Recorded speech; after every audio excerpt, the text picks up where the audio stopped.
Baik, Gitu. ya, kita beralih ke informasi berikutnya. Pandemi COVID-19 ini membuat dunia usaha terpuruk. Salah satunya adalah warung Tegal atau warteg. Data dari Warteg Nusantara menunjukkan dari sekitar 50.000 warteg yang tersebar di Jabodetabek, 50% diantaranya tutup akibat pandemi.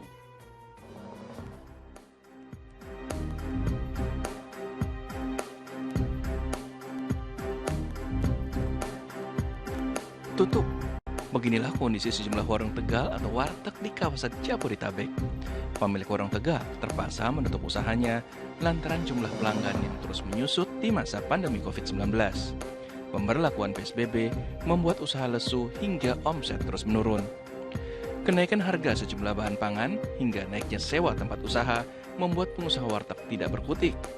Mereka memilih menutup usahanya. Berdasarkan data dari Koordinator Warteg Nusantara, dari 50.000 warteg di kawasan Jabodetabek, diperkirakan 50% terpaksa tutup akibat pandemi. Pemilik memilih pulang ke kampung halamannya.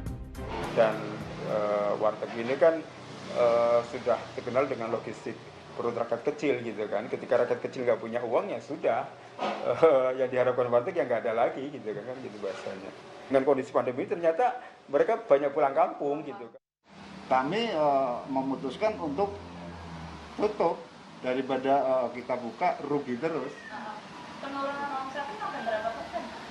Iya, selama pandemi ini hampir 60-70%. Rahmat, pemilik warteg, berharap pandemi segera berakhir sehingga ia bisa kembali membuka warung nasinya. Dina Gurni dan Marcelinus Agung melaporkan dari Jakarta. Ya, semoga wabah COVID-19 dapat segera berakhir sehingga kita semua bisa melakukan aktivitas seperti sedia kala sehingga roda perekonomian juga bisa kembali bergerak normal. Nah, saya ingin tahu pendapat Ustaz tentang fenomena seperti hal ini.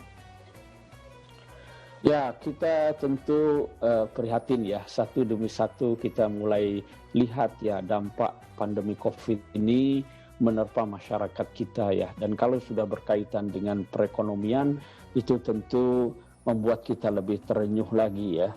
Karena ini sebenarnya adalah ekonomi rakyat kecil kita ya, yang saya kira dalam hal kejadian seperti ini, negara memang harus hadir ya. Negara harus hadir. Kalau tadi disebutkan alasannya itu adalah karena bahan pokok yang melambung gitu ya, selain daya beli masyarakat yang rendah.